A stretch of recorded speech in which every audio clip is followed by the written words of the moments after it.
sukacita, amin. Kita kembali bertemu di ibadah live streaming pada Jumat hari ini. Mari kita masuk dalam doa terlebih dahulu sebelum kita memulai dan menyapa Tuhan kita. Amin. Terima kasih Tuhan buat semua kebaikan-Mu Tuhan. Kami datang lagi di hadapan-Mu Tuhan. Kami datang di pelataran-Mu Tuhan.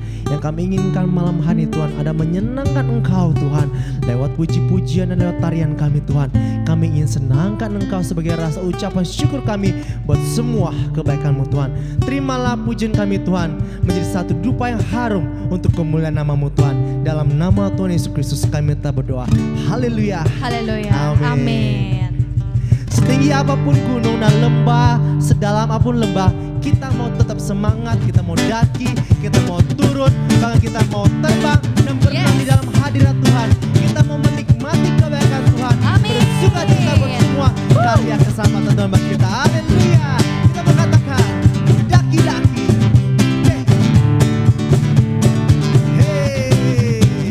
Ku daki-daki, daki-daki gunung yang tinggi. Ku turun lembah yang dalam. Dayung-dayung luas samudra.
semakin hari semakin membuat Tuhan senang. Amin. Yes. Kita mau siapkan hati kita mau mendengarkan firman Tuhan, dan kita mau masuk lebih dalam lagi dalam hadirat Tuhan. Mari kita berdiam diri sebentar, kita tenangkan hati dan pikiran kita. Kita mau arahkan, kita mau fokuskan kepada Tuhan saja.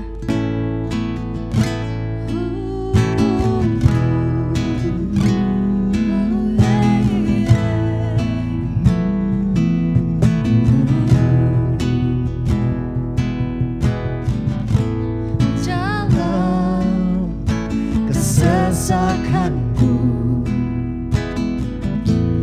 Kau beri kedamaianku. Dalam keraguan ku temukan wajah-Mu.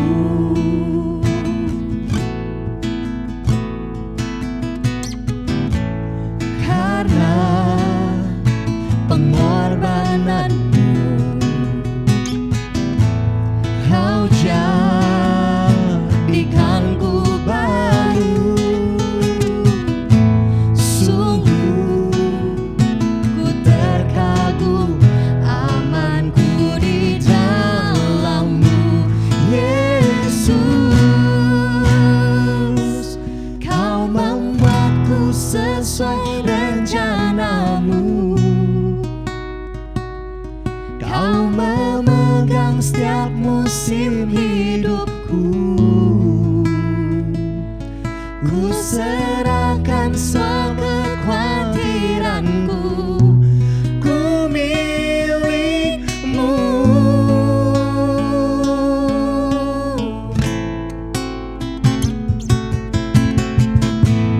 Karena pengorbanan Kau jadikanku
setiap musim hidupku.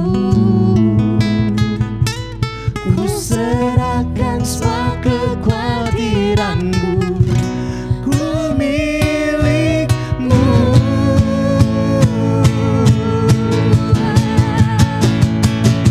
Semua kekuranganku kau tahu, Tuhan. Tetap kau pandang indah dalam-Mu, Tuhan. Luangkan tanganku dan berseru, Haleluya. ku milikmu. More and more Jesus. Kau membuatku sesuai rencana-Mu, Tuhan. Kau memegang setiap musim hidupku. Ku serahkan semua kekhawatiranku, ku milikmu.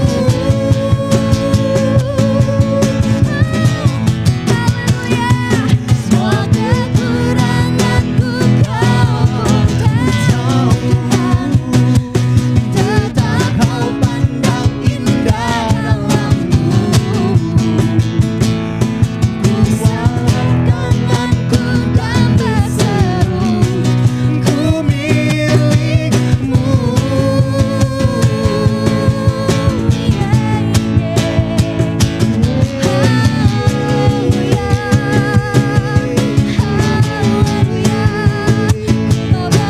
Kami bersyukur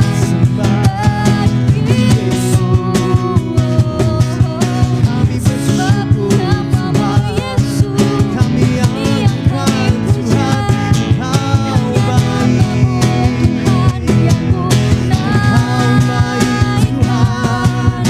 Haleluya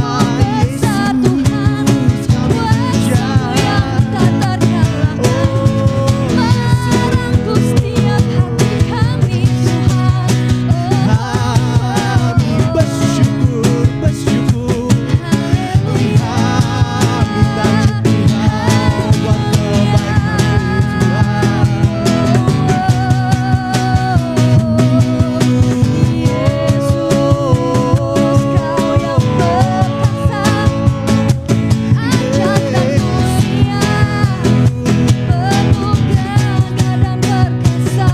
Kami mau bersama-Mu, Tuhan. Kami mau bersama-Mu, hanya bersama-Mu, Tuhan. Kami kuat.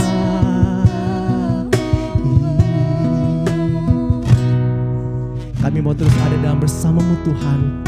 Di dalam setiap musim hidup kami, Tuhan. Dalam suka dan duka musim hidup kami, Tuhan. Kami pastikan kami berada bersama-Mu, Tuhan. Maka kami kuat dan kami mampu melewati itu semua. Terima Amin. kasih Tuhan. Kami katakan bersama-Mu, Tuhan. Bersama-Mu, Bapa.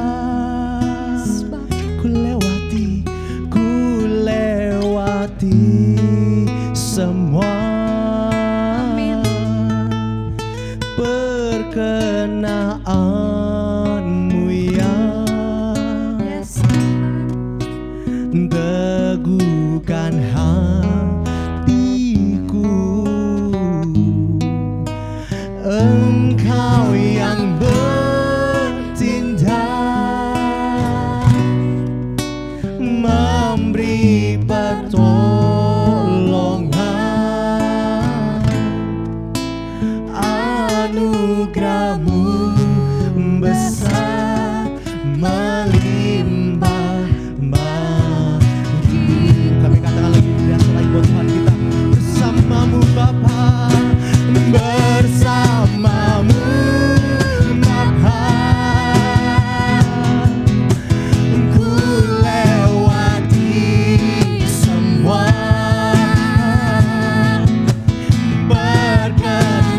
perkenaanmu yang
Selamat malam, Shalom.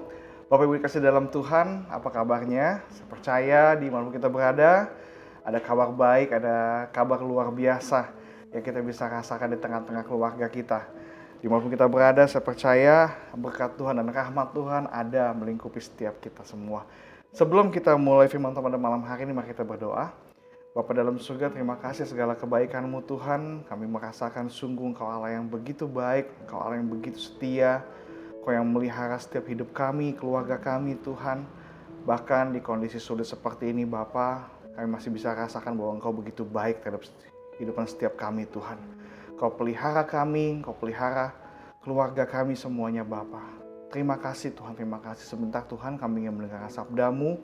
Biar Tuhan semakin hari firman-Mu bisa semakin mengubahkan hidup setiap kami Bapa. Sehingga kami diberkati luar biasa dan kami bisa membagikan berkat ini Tuhan kepada keluarga kami, kepada siapapun yang kami temui Tuhan. Terima kasih Bapa, hanya di dalam nama Yesus. Biarlah Tuhan kami duduk diam untuk mendengarkan sabda-Mu Bapa, hanya di dalam nama Yesus. Haleluya. Amin. Amin. Shalom. 2 minggu yang lalu kita belajar tentang hidup. Kita harus belajar untuk tidak mau hidup dalam dosa lagi. Kita mesti belajar untuk hidup jauh daripada dosa. Kita mau dekat kembali kepada Tuhan. Dan kemarin juga saya bicara tentang ketika Yesus mengubahkan hidup setiap kita semua. Ketika Yesus mengampuni setiap pelanggaran kita, maka kita pun harus belajar untuk mengampuni orang yang bersalah kepada kita. Karena firman Tuhan berkata kalau kita tidak mengampuni, Bapa di sorga pun tidak akan mengampuni setiap kita. Ketika kita melakukan kehendak Tuhan, ketika kita melakukan kebenaran firman Tuhan, sedikit demi sedikit hidup kita akan berubah. Karena Yesus datang ke muka bumi ini, dia mau mati di kayu salib untuk menembus setiap dosa kita. Dan Yesus turun ke muka bumi ini untuk menjadi model, sampel untuk setiap kita anak-anak Tuhan harus hidup seperti hidupnya Yesus. Karena kekristenan itu bicara tentang kehidupan. Bicara tentang kehidupan yang berdampak. Kehidupan yang berbeda daripada orang yang lainnya. Judul khotbah saya pada malam hari ini ialah berubah. Judul khotbah saya adalah berubah. Firman Tuhan diambil dari Matius pasal yang ketiga, ayat yang ke-11, demikianlah firman Tuhan, Aku membaptis kamu dengan air sebagai tanda pertobatan, tetapi Ia yang datang kemudian daripadaku lebih berkuasa daripadaku, dan aku tidak layak melepaskan kasutnya. Ia akan membaptis kamu dengan Roh Kudus dan dengan api. Ini adalah perkataan Yohanes Pembaptis. Yohanes Pembaptis berkata kalau dia akan membaptis kita semua dengan air sebagai tanda pertobatan. Pertobatan artinya adalah metanoia, yang artinya perubahan pikiran. Kenapa pikiran? Karena pertempuran kita sebagai seorang manusia terjadi di atas kepala kita, di pikiran kita. Pikiran kita yang akan menentukan tindakan kita. Pikiran kita yang akan menentukan apa yang kita katakan. Pikiran kita yang akan menentukan masa depan kita. Pikiran kita yang menentukan sikap kita yang kita harus pakai, yang kita harus gunakan dimanapun kita berada. Percayalah, ketika pikiran kita berubah, ketika paradigma kita berubah, maka hidup kita akan berubah. Tadinya kita mungkin senang untuk hidup sesuai dengan kata hati kita, kedagingan kita. Tetapi ketika kita bertobat, ketika kita berubah pikiran kita, kita mau belajar untuk mengikuti seperti apa yang Yesus mau lakukan dalam kehidupan setiap kita. Kita akan belajar untuk hidup sesuai dengan firman Tuhan, sesuai dengan kehendak Tuhan. Nah, dimulai dari pikiran kita. Kalau pikiran berubah, pasti hidup kita semua pastilah berubah. Kita nggak bisa rubah masa lalu kita. Kita nggak bisa rubah masa lalu kita. Tapi kita bisa rubah masa depan kita. Nah, Yesus mati di kayu salib untuk supaya kita bisa berdamai dengan masa lalu kita. Untuk supaya kita bisa menang terhadap masa lalu kita. Kalau di masa lalu kita ada kesalahan, ada dosa, ada kebiasaan lama, kita perlu Yesus untuk kita bisa menang daripada kebiasaan kita yang lama itu.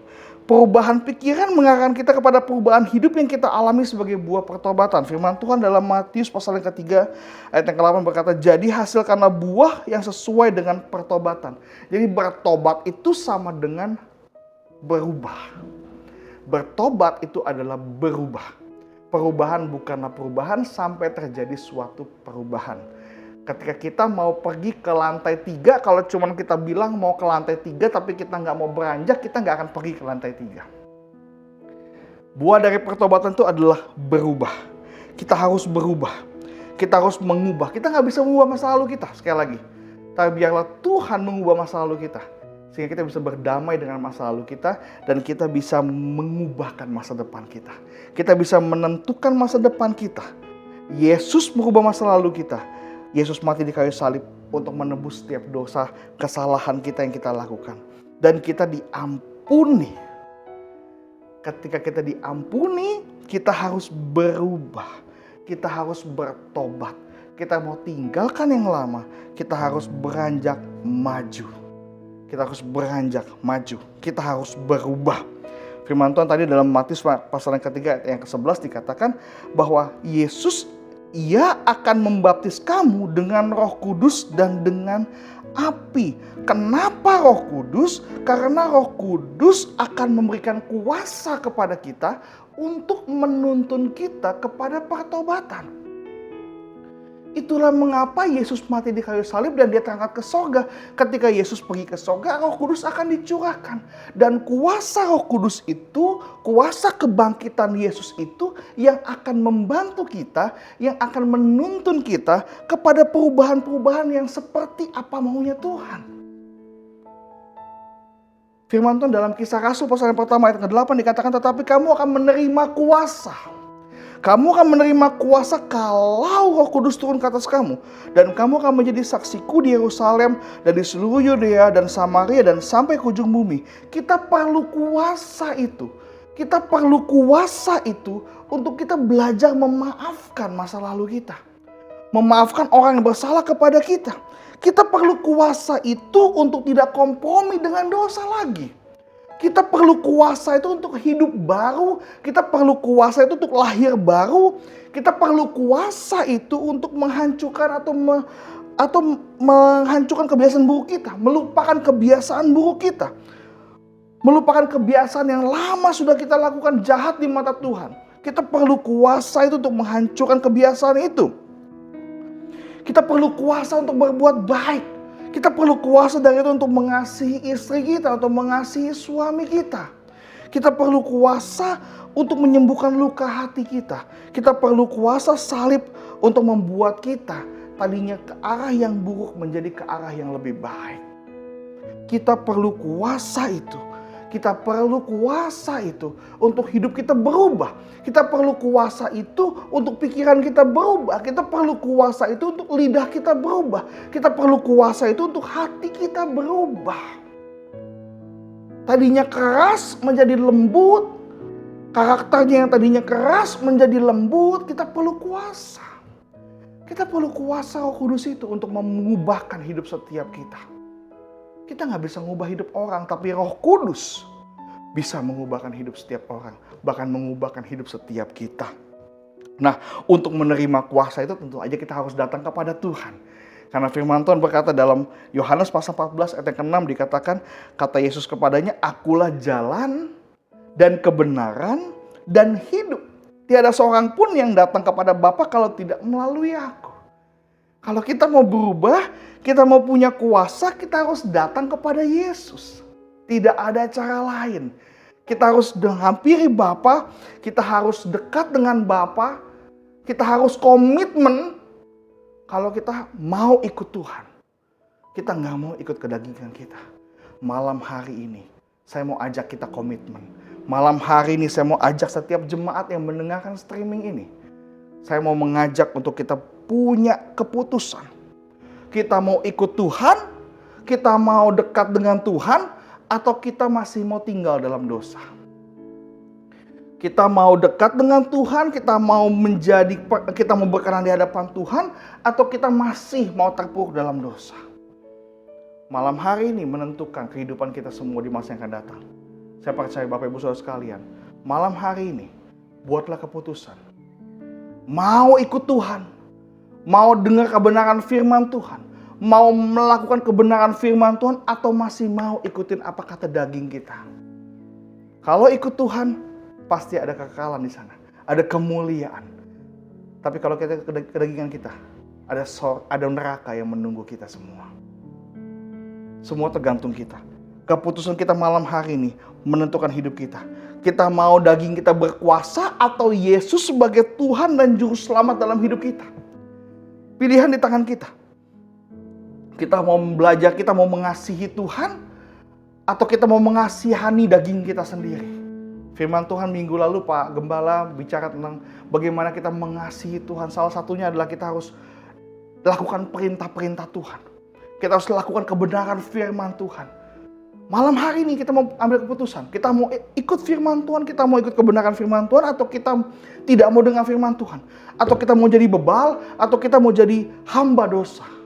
Kita mau jadi hamba Tuhan, atau kita mau jadi hamba dosa. Hidup bertuhankan kedagingan, atau hidup bertuhankan Yesus sebagai Tuhan dan Juru Selamat. Kalau kita mau pilih Yesus sebagai Tuhan dan Juru Selamat, saya akan lanjut. Tuhan itu artinya Dia yang berkuasa. Kalau kita bilang Tuhan, jadilah penguasa atas hidup kita. Kalau kita bilang Tuhan Yesus, artinya Yesus sebagai yang berkuasa, Dia yang berotoritas, Dia yang berdaulat dalam hidup setiap kita. Dan Dia yang menjadi contoh dalam kehidupan kita. Semakin hari kita harus semakin belajar mengikuti kebenaran firman. Semakin hari kita harus belajar untuk menuruti, mentaati, melakukan perintah dan ketetapan Tuhan. Dan kalau kata Alkitab, Tuhan itu mempunyai arti yang kuat. Tuhan lebih dari sekedar gelar yang diberikan kepada seorang. Penggunaan kata Tuhan dalam Alkitab artinya Tuan. Ia menjadi Tuan atas sesuatu. Kalau kita bilang Tuhan Yesus, artinya Yesuslah yang menjadi Tuan. Dialah yang ada berkuasa atas hidup setiap kita. Yesus jadi Tuan atas hidup kita. Kalau Yesus sebagai Tuan, maka sesuatu itu menjadi kepunyaan Dia. Dan Tuhan Yesus mempunyai kuasa penuh atas hidup kita. Dan Ia dapat memperlakukan benda-benda tersebut sesuai dengan kehendaknya. Contohnya apabila kita punya handphone. Handphone kita adalah kepunyaan kita. Kita mau apain itu handphone, terserah kita. Kalau kita anggap Yesus sebagai Tuhan dan Juru Selamat, kita bilang Tuhan Yesus, artinya Yesus harus menjadi Tuhan, menjadi kepunyaan atas hidup kita sendiri. Dia yang punya hidup ini. Dia yang punya hidup ini. Yang kita punya hari ini, badan kita, rumah kita, uang kita, istri kita, anak-anak kita, semua kepunyaan Tuhan. Kalau kita nggak rawat baik-baik, kita sudah mengecewakan Tuhan. Makanya orang Kristen nggak boleh ngerokok. Orang Kristen nggak boleh narkoba. Ada yang bilang, nggak ada tuh di Alkitab tulisan dilarang merokok. Ini Alkitab, kitab suci. Dilarang merokok adanya di pom bensin. Orang Kristen nggak boleh ngerokok karena dia punya Tuhan. Dia punya Tuhan. Hidupnya bukan punya dia, tapi punya Tuhan. Kalau hidupnya dipakai untuk buat jelek, Tuhan marah, Tuhan sedih. Tapi kalau hidup kita dipakai untuk menyenangkan hati Tuhan, untuk menyenangkan hati orang sekitar kita, maka Tuhan senang akan hidup ini. Haleluya. Ada amin? Bapak Ibu Saudara sekalian di rumah? Ada amin? Ya. Hidup ini milik Tuhan. Kalau kita bilang Tuhan, Engkaulah Raja, Tuhan Yesus, Engkaulah Tuhan. Iya, hidup kita ini punya Tuhan. Jaga baik-baik hidupmu, jaga baik-baik masa mudamu. Kalau engkau masih muda, kau nggak akan sembarangan sama hidupmu, karena engkau tahu hidupmu ini bukan milikmu, tapi milik Tuhan. Amin. Ya, engkau tidak akan perlakukan istrimu seenaknya karena istrimu itu punya Tuhan. Engkau tidak akan memperlakukan suamimu seenaknya karena suami itu punya Tuhan. Engkau tidak akan membiarkan anakmu begitu saja karena anakmu itu punya Tuhan. Suatu hari nanti Tuhan akan manggil kita, akan tanya sama kita, anak yang kukasih bagaimana? Kita rawat dengan baik atau enggak? Istri yang Tuhan kasih sama kita rawat dengan baik apa tidak? Tubuh yang Tuhan pakai kita rawat dengan baik apa tidak? Haleluya. Amin. Ya. Kalau kita mau anggap Tuhan sebagai Tuhan atas hidup kita, bertobat. Jangan pakai tubuhmu untuk hal-hal yang merugikan, merokok, narkoba. Tuhan kasih kau uang untuk kau kelola dengan baik. Jangan kau pakai untuk main judi. Jangan kau pakai untuk menghambur-hamburkan uangmu ke hal yang tidak baik. Kau permainkan uang dari Tuhan. Hidupmu, pikiranmu dipakai untuk mengelola yang baik. Jangan dipakai untuk hal yang tidak baik. Makanya kalau orang Kristen tahu firman ini, tahu tentang hidup sebagai anaknya Tuhan. Seorang anak dari Tuhan tidak akan pernah mau mengecewakan Tuhannya. Betul tidak? Ya. Kita harus belajar. Kalau orang punya pikiran yang sudah bertobat, pikirannya berubah. Oh, hidupku ini bukan milikku loh. Hidupku ini milik Tuhan. Tubuh kita ini ditebus bukan dengan emas perak. Bukan dengan barang yang fana, tapi tubuh kita ini ditebus di kayu salib. Yesus mati di kayu salib untuk supaya kita hidup. Nah, hidup kita jangan dipakai ke hal yang jelek. Jangan dipakai ke hal yang negatif, tapi pakai hidupmu ke hal-hal yang positif, yang menyenangkan hati Tuhan, yang akan membuat bangga Tuhan. Ada amin? Ya. Anak Tuhan gak boleh ngerokok lagi. Anak Tuhan gak boleh narkoba lagi. Anak Tuhan gak boleh pukulin istri lagi. Anak Tuhan gak boleh pukulin suami lagi. Anak Tuhan gak boleh lalai sama anak-anaknya di rumah. Anak Tuhan gak boleh lalai sama badannya sendiri. Harus belajar untuk mengelola apa yang milik Tuhan. Ketika kita mengelola baik apa yang Tuhan kasih, percayalah Tuhan akan tambah-tambahkan. Ada amin? Kecuali istri sama suami gak boleh tambah. Ya, tapi berkat Tuhan yang lain pasti akan Tuhan tambahkan. Karena kita bisa mengelola uang dengan baik. Karena kita bisa mengelola pekerjaan Tuhan dengan baik. Kita bisa mengelola pekerjaan kita dengan baik. Maka Tuhan akan tambah-tambahkan lagi. Yesus sebagai Tuhan. Yesus sebagai Tuhan. Kita harus belajar untuk Dia adalah Tuhan. Dia yang punya kuasa. Dia yang punya kehendak atas hidup kita semua. Dia yang berdaulat atas hidup kita semua. Imamat pasal yang ke-18 ayat yang pertama sampai ke-5. Imamat pasal yang ke-18 ayat pertama sampai ke-5 berkata, Tuhan berfirman kepada Musa, berbicaralah kepada orang Israel dan katakanlah kepada mereka, Akulah Tuhan Allahmu. Janganlah kamu berbuat seperti yang diperbuat orang di tanah Mesir, di mana kamu diam dahulu. Juga janganlah kamu berbuat seperti yang diperbuat orang di tanah Kanaan, kemana aku membawa kamu. Janganlah kamu hidup menurut kebiasaan mereka. Ayat yang keempat, kamu harus lakukan peraturanku dan harus berpegang pada ketetapanku. Dengan hidup menurut semuanya itu, akulah Tuhan Allahmu. Sesungguhnya kamu harus berpegang pada ketetapanku dan peraturanku. Orang yang melakukannya akan hidup karenanya. Akulah Tuhan. Tuhan paling tahu tentang ciptaannya. Betul ya?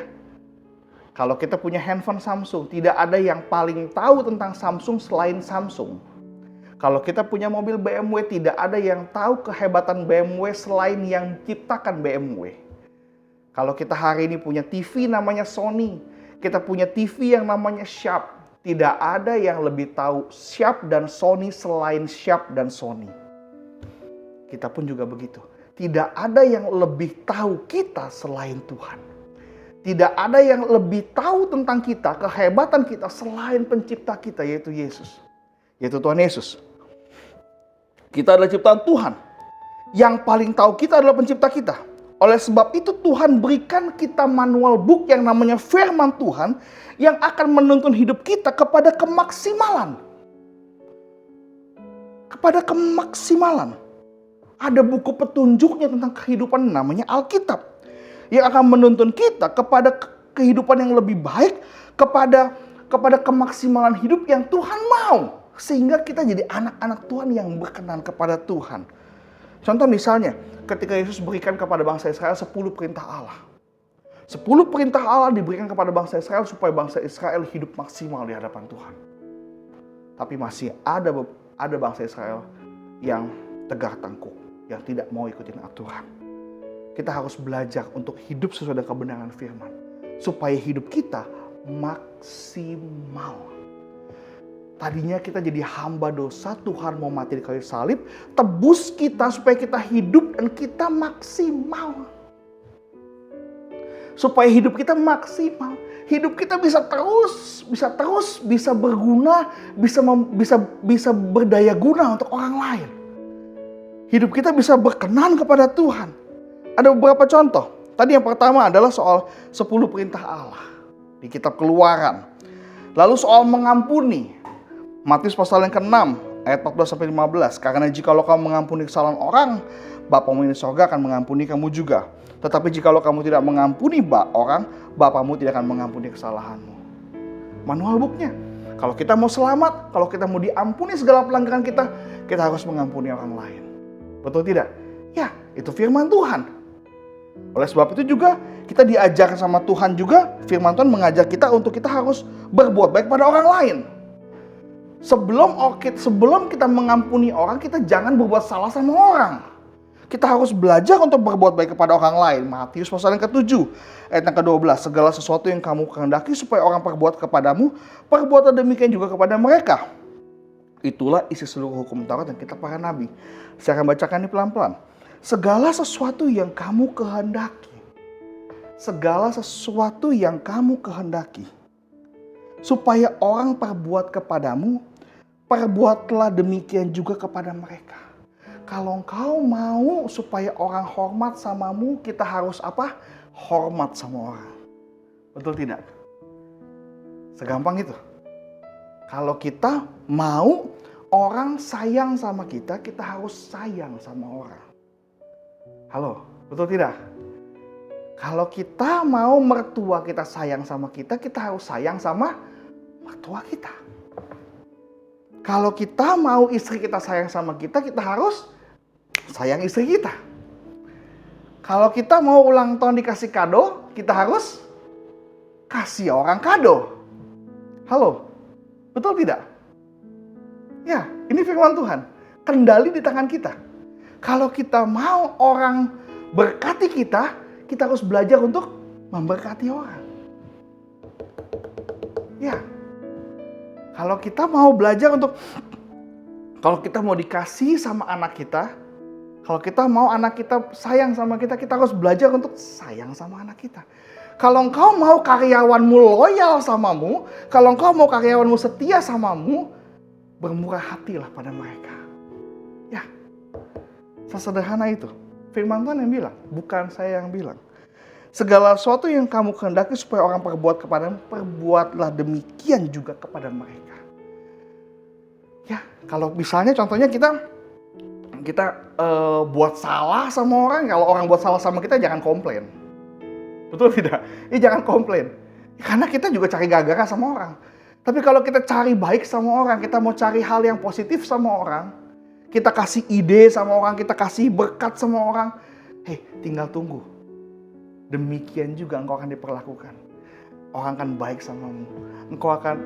Orang akan berkati hidup kita. Ya, ini kebenaran firman Tuhan. Bukan saya buat-buat. Soal berdoa. Tuhan ajar kita soal doa Bapa kami. Soal berbuat baik kepada orang lain. Tadi udah soal melayani. Matius pasal yang ke-20, ayat yang ke-25-28. Tetapi Yesus memanggil mereka lalu berkata, kamu tahu bahwa pemerintah-pemerintah bangsa-bangsa memerintah rakyatnya dengan tangan besi dan pembesar-pembesar menjalankan kuasanya dengan keras atas mereka. Tidaklah demikian di antara kamu, barang siapa ingin menjadi besar di antara kamu, hendaklah ia menjadi apa? Pelayanmu.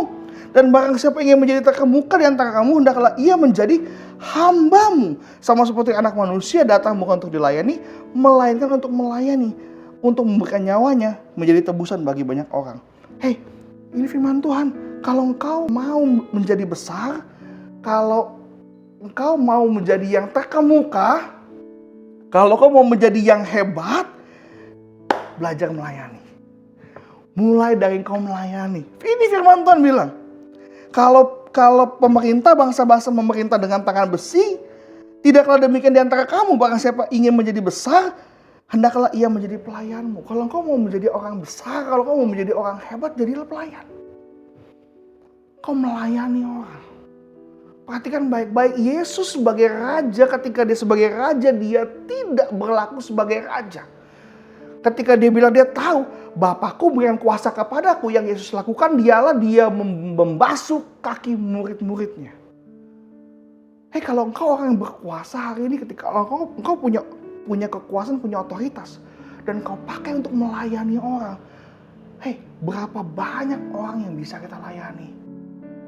Kalau engkau sebagai suami, kau punya kuasa dan kau mau melayani istrimu dengan baik. Kau sebagai istri mau melayani suamimu dengan baik. Kau sebagai anak-anak mau melayani keluargamu dengan baik. Hei, engkau akan melihat sorga sebelum kau pergi ke sorga. Rumah tanggamu akan menjadi rumah tangga yang luar biasa di hadapan Tuhan. Amin. Ya, ini Tuhan ajarin. Tuhan ajarin kalau kita mau anggap Yesus sebagai Tuhan, ikuti perintah Tuhan. Ini perintah-perintah Tuhan. Soal memberi. Nah, soal memberi. Kisah Rasul pasal ke-20 ayat ke-35. Kisah Rasul pasal 20 ayat ke-35. Adalah lebih berbahagia memberi daripada apa? Menerima. Ini firman Tuhan. Adalah lebih berbahagia apa? Memberi daripada apa? Menerima. Hidupmu mau bahagia? Siapa di sini yang mau bahagia? Yang di rumah saya mau tanya, saya mau bahagia? Boleh angkat tangannya? Mau bahagia? Belajar memberi. Ini firman Tuhan, bukan saya yang bilang. Adalah lebih berbahagia memberi daripada apa? Menerima. Lebih berbahagia memberi daripada menerima. Ketika ada makanan sisa, waduh, kita beri kasih orang. Saya mau beritahu, pemberian yang baik adalah pemberian yang disertai dengan kasih. Halo, pemberian yang baik adalah pemberian yang disertai dengan apa? Dengan kasih. Jadi pemberian kita itu maksimal. Jadi pemberian kita itu, oh dia mau makan, dia belum makan. Kira-kira kalau orang kita kasih makan yang kita bisa makan, atau kita kasih makanan yang sebenarnya kita udah nggak mau, kita mau kasih dia. Kalau kita beri dengan kasih, makanan yang saya suka, makanan yang saya suka, yang baik makanannya, saya mau kasih kepada orang. Kalau kamu tidak suka, kalau kita nggak suka sama apa yang ada di tangan kita mau kasih ke orang, artinya kita nggak memberi dengan kasih. Ketika dengar kabar, kita mau kunjungin panti asuhan. Panti asuhan di mana? Ada anak-anak panti asuhan di daerah Jawa Barat misalnya. Ada yang, waduh, yuk kita belanja baju. Tapi ada juga yang berpikir begini, wah, saatnya mengosongkan gudang. Saatnya baju-baju yang udah saya nggak pakai, yang udah jelek, yang udah rombeng-rombeng, saatnya kita kasih ke mereka. Itu pemberian dengan tanpa kasih. Itu adalah pemberian tanpa ada kasih. Kalau kita mau memberi orang, pikir begini, kita kalau dikasih itu senang nggak? Kalau kita dikasih itu senang, makanya kita harus kasih orang supaya orang senang. Siapa di sini mau dikasih baju bekas? Baju rombeng-rombeng. Kalau baju bekas yang masih bagus, yang masih layak pakai sih ya baiklah. Kalau baju yang udah robek, yang kakinya panjang sebelah, kita mau kasih orang, kita aja nggak mau pakai, apalagi orang lain. Perhatikan baik-baik. Lukas pasal yang ke-6 ayat yang ke-38. Ini kebenaran firman Tuhan. Berilah maka kamu akan diberi. Berilah maka kamu akan diberi. Suatu takaran yang baik, yang dipadatkan, yang digoncang dan yang tumpah keluar akan dicurahkan ke dalam ribaanmu. Sebab ukuran yang kamu pakai untuk mengukur akan diukurkan kepadamu. Kalau kita belajar untuk mengukur orang dari apa yang kita kasih, kalau kita kasih orang barang bekas, hey, siap-siap. Jangan heran kalau suatu hari kita dikasih barang bekas sama orang. Halo. Karena kita mengukur pemberian kita. Dan orang akan memberikan balik kepada kita dengan apa yang sudah kita ukur duluan. Semua tergantung kita. Kalau kita kasih yang terbaik, siap-siap. Suatu hari, Tuhan akan pakai seseorang untuk memberikan engkau yang terbaik. Tapi kalau engkau kasih yang bekas-bekas, kalau kau kasih yang second, yang barang, udahlah, ini udah rusak kok, udah kasih dia aja. Ini udah rusak. Saya mau tanya, rusak juga buat apa? Jangan heran kalau engkau suatu hari dikasih barang rusak. Karena kita kasih barang rusak ke orang. Halo? Takaran. Kalau kita menakar sesuatu, perhatikan baik-baik. Perhatikan baik-baik. Ukuran yang kamu pakai untuk mengukur akan diukurkan kepada kamu. Kalau engkau ukur yang baik sama orang, kita berikan yang terbaik buat Tuhan. Kita berikan yang terbaik buat orang. Suatu takaran yang baik, yang dipadatkan, yang digoncang, yang tumpah keluar, akan dicurahkan dalam pribadimu. Tuhan akan padatkan itu. Tuhan akan goncangkan itu sampai dia berlimpah-limpah. Tuhan kasih gak pernah yang pas. Tuhan kasih pasti yang berlimpah-limpah supaya kita bisa berkati orang lain. Kalau kita dipakai Tuhan untuk berkati orang lain, Tuhan bilang apa? Oh, ini ledengnya bagus. Gak heran Tuhan akan tambahkan kapasitas kita. Ketika Tuhan tambahkan kapasitas kita, Tuhan menambahkan kapasitas kita juga. Tuhan mau supaya kita belajar untuk tambahkan kapasitas kita untuk memberi kepada orang lain. Halo, katakan amin. Mau berbahagia? Belajar memberi sama Tuhan. Belajar memberi. Pemberian yang baik bukan cuma sekedar uang. Belajar ngomong thank you sama orang. Belajar ngomong terima kasih ya. Terima kasih Bu. Thank you Om. Thank you Tante. Oma, kamsia. Belajar ngomong terima kasih. Belajar menawarkan bantuan. Mau gak saya bantu? Mau gak saya bantu? Ada yang bisa saya bantu gak? Kalau kita kerja di customer service, di bank atau di mana, kita senyum yang baik sama orang. Kita belajar, ada yang bisa saya bantu Pak? Ada yang bisa saya bantu Ibu? Wow. Bayangkan kalau setiap orang yang punya modal seperti ini, dimanapun kita berada, sebagai mahasiswa, sebagai dosen, kita sebagai guru, karyawan kantor, kita kerja dimanapun berada, kalau kita belajar untuk memberi yang terbaik, sikap yang baik, seperti yang Tuhan lakukan, kita akan maksimal. Haleluya. Kita akan diberkati Tuhan luar biasa. Kita melayani orang sungguh-sungguh. Gak heran kalau anak-anak Tuhan itu naiknya cepat. Kenapa? Karena dia punya Tuhan. Dia gak mau bikin malu Tuhan. Katakan amin. Haleluya. Haleluya. Yang kedua, kita mau belajar untuk menganggap Yesus sebagai Tuhan dan Juru Selamat. Juru Selamat. Tidak ada keselamatan yang lain yang kita dapatkan selain pada Yesus. Kita mau hidup baik dan benar, kita harus tahu kita sudah selamat. Kisah Rasul pasal yang keempat ayat ke-12.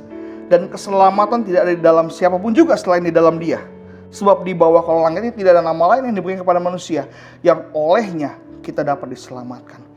Anak Tuhan tidak pernah berangkat dari kekalahan. Anak Tuhan hidup karena sudah pegang keselamatan dari Tuhan. Ada amin. Keselamatan dari Tuhan yang Tuhan kasih. Kita harus belajar untuk apa? Untuk kerjakan keselamatan kita dengan takut dan gentar.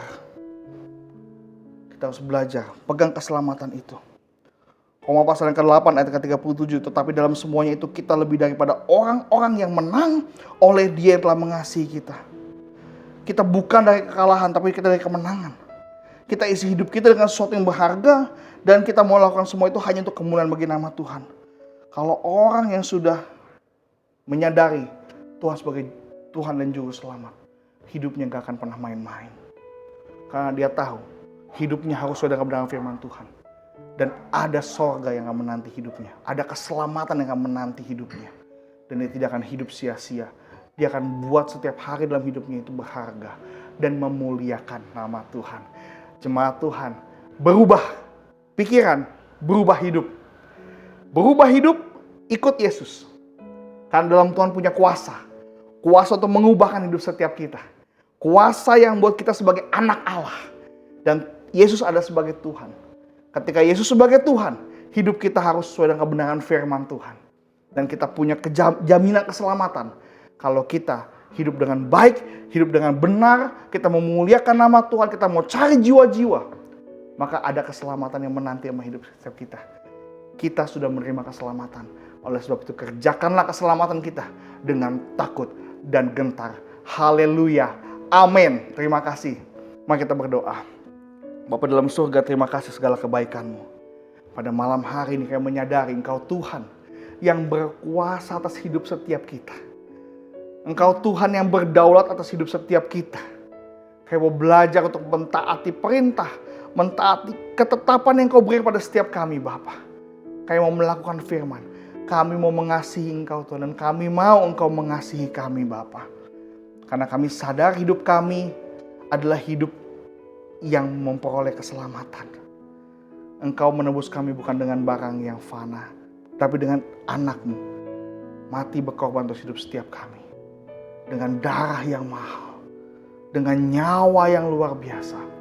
Oleh sebab itu biarlah hidup kami, hidup yang menyenangkan hati-Mu Tuhan. Kami mau kerjakan keselamatan kami dengan takut dan gentar. Kami mau kerjakan keselamatan kami dengan hormat kepada Engkau Bapa. Kami tidak mau menyepelekan apa yang sudah Tuhan berikan pada hidup setiap kami Bapa. Terima kasih Bapa, terima kasih. Hamba-Mu selesai berbicara. Tapi biarlah Engkau Tuhan terus berbicara pada setiap kami. Memberkati kami, mengubahkan kami Bapa. Terima kasih Bapa, hanya dalam nama Yesus. Jemaat Tuhan, kita mau angkat tangan terima berkat daripada Bapa di sorga. Turunlah berkat daripada Allah Bapa, cinta kasih dan dengan tunggal Tuhan Yesus Kristus akan menyertai kita semua. Dari hari ini sampai Maranatha, Yesus datang kedua kalinya dan sampai selama-lamanya. Kita di awan permai, kita di sorga bersama dengan Yesus. Haleluya, amin, amin jemaat Tuhan. Jangan lupa hari Minggu jam 7.30 ada ibadah HK dan 9.30 untuk kebaktian bahasa Indonesia. Kiranya Tuhan Yesus memberkati kita semua. Sampai jumpa.